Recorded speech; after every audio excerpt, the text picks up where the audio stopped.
The NFL Combine is currently going on. Nick Caserio is actually meeting with the media as we speak. We'll hear from Robot Caserio tomorrow. Yeah, because the robot. Anything that Nick Caserio says today, I mean, it's going to probably be a good 500 to 600 words per answer. Mm-hmm. I've actually done the counts before. That's really weird.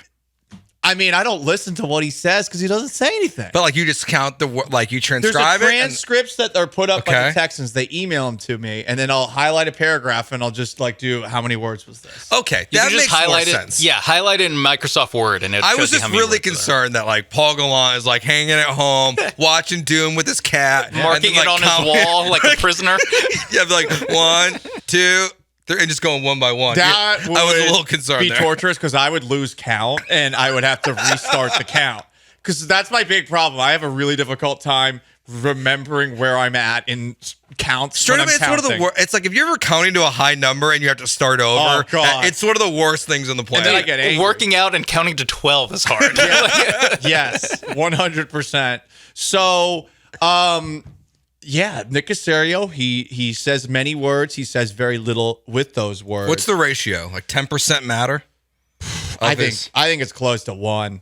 Because I think Nick Caserio always gives you a little nugget. There's always one little sentence in his word salad that means a little something. He's been in New England so long. He takes the opposite of the Belichick approach. Instead of no words and grunts and burps, I'm going to say so many words. right. He's going to filibuster you. Yeah. He would be great at stopping Congress, and maybe that's in his plans down the road.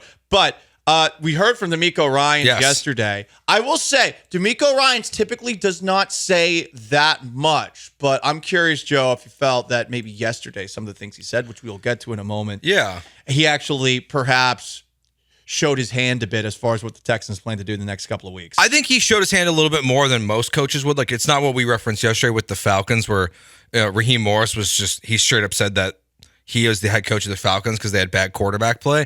I do feel like DeMeco was a little more transparent than we would hear in the past of Bill O'Brien or I guess Lovey and Culley as well. Not that I take anything they said seriously, but he gave us a little bit more. So now it's time for us to overanalyze, to hear DeMeco Ryans speak, and to try to figure out what he's really saying. Here is DeMeco Ryans yesterday at the Combine talking about Jonathan Greenard. Yeah, JG did a great job for us this year.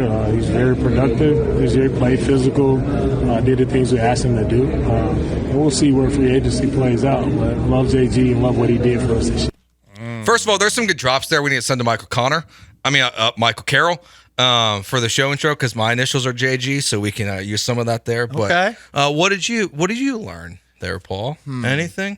Well, you got to add that up to what we heard from Jonathan Greenard, where he said this, quote, "Man, at this point, they know I love Houston. I know I definitely want to come back, but as we know, that's not up to me. At this point, I can't do much more. I feel like I've put my portfolio out there and closed that chapter. And the rest will take care of itself if they have me back." That doesn't sound very good, Paul.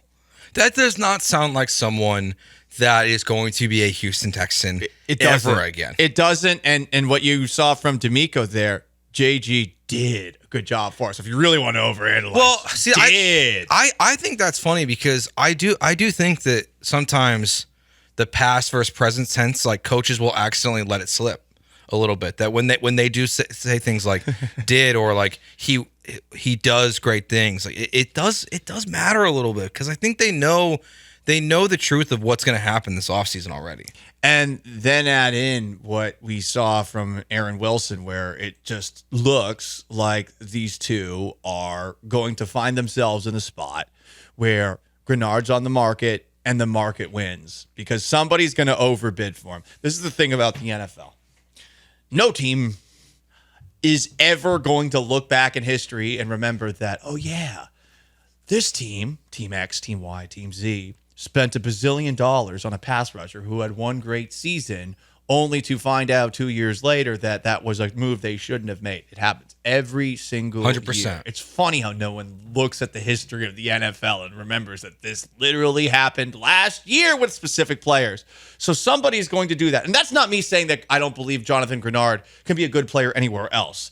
I just believe that somebody will throw him stupid money because he had 12 and a half sacks last year, and they talked themselves into what they saw on the tape, believing that he can continue to do this. Yeah, and it's a player that hasn't played much of he's never played a full season before. So you're already signing a guy to a massive contract that at this point in his career through 4 seasons has not given you 16, 17 games. He's not really come close. I think this year was as close as that. I think he played 14 games this year, and that's fine. But if I'm paying someone $20 million a year, I expect them to be out there, be there all the time. We had the same expectations for J.J. Watt. Like, you paid him all this money, and then when the injuries started piling on, you're like, man, like this is a big contract for you. Would never get rid of J.J. Watt. But the difference was, though, J.J. was one of the best defensive players ever. And Granard is not. Granard has had one good season. Could he be the best defensive player ever? I would say no. He will not be that. And that's, look, like he could shock us all. But I think at this point, he's a good player. He's a rotational defensive lineman who you would generally like to have on every single third down out there because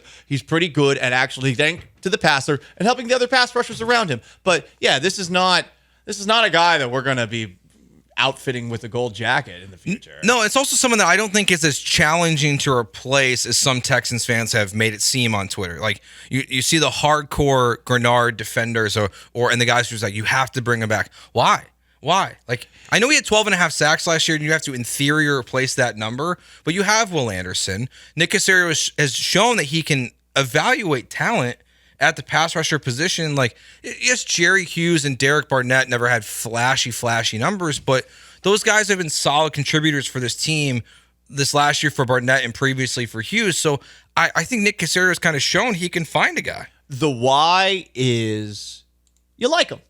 Yes. And he's your guy. Exactly. You're always, we've seen this with Astros fans, and we'll see it with Rockets fans, with like guys like Eric Gordon in the past.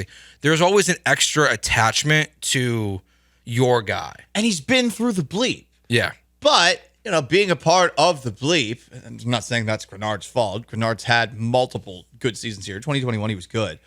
But you can't be sentimental here. And I'm really curious as to how Texans players feel about some of the tough decisions that are likely coming, because this was a locker room that seemed to really like each other this past season, and tough decisions get made. And when the tough decisions get made, you'll see someone like Laramie Tunsil who's tweeting like, pay Jonathan Greenard yesterday.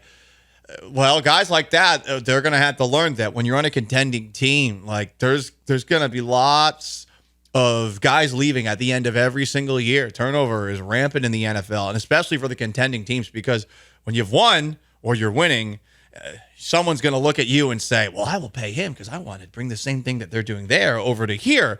And you're going to turn down money? No, get your money. Yeah, and you can't pay everyone. And I think NFL players themselves forget that. Like, they forget the idea of pay that man his money is not really how the world works when there's 53 guys on a roster and there's going to be contracts coming up next year and the year after. And you have to pick and choose who you're going to keep and who you're going to replace cheaper in free agency or upgrade and pay more money to, or just go through the draft. And the only thing about Granard that I hear these quotes and I hear what Aaron Wilson's report is, the only part of me that's still not 100% sure that he's gone is I think there's a chance, Paul, that he hits free agency and he realizes that money's not there. I don't know, man. I feel like someone's going to throw money at him. It's just a lot of it might start with Josh Allen if Jacksonville tags him, but he's not better than Brian Burns. He's not better than Josh Allen. He's not better than Danielle Hunter.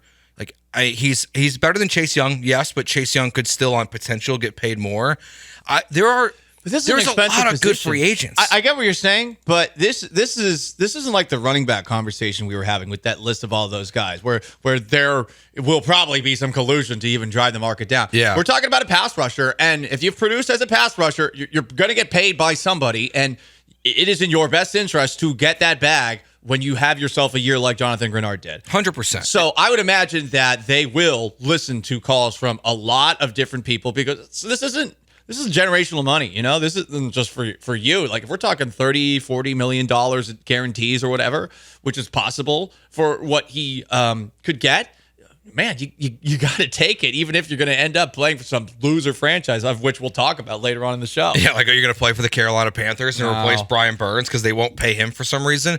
I do love the Laramie Tunsil tweet, though, because if I was Nick Caserio, I would be, I guess he doesn't have an agent, so I would be on the phone immediately with Laramie going, hey, so you want to keep Granard? Can we convert, like, all of your salary for next year into a signing bonus? Well, you don't want to get called a clown freak. Like, so can we, Laramie Tunsil's a well-dressed man. You've seen some of those Hawaiian shirts of his? Yeah, I mean, they just turn it into a signing bonus and, give him $1 million base salary. But how will he get his cool shirts? He paid for it all up front. No, you need all the money for shirts. If you're addicted to like Dan's Fine shirts, like from I think you should leave. I'm addicted to shirts. You're addicted to shirts? Have you seen how many Hawaiian shirts I have? No. It's like 15. Why? Because I love them. Is that just like your summer go-to or just your... No, I just can't. I can't stop. I like shiny things. You like shiny like things? a stupid little bird, Like, just I see shiny things, I want them. Give me the shiny things.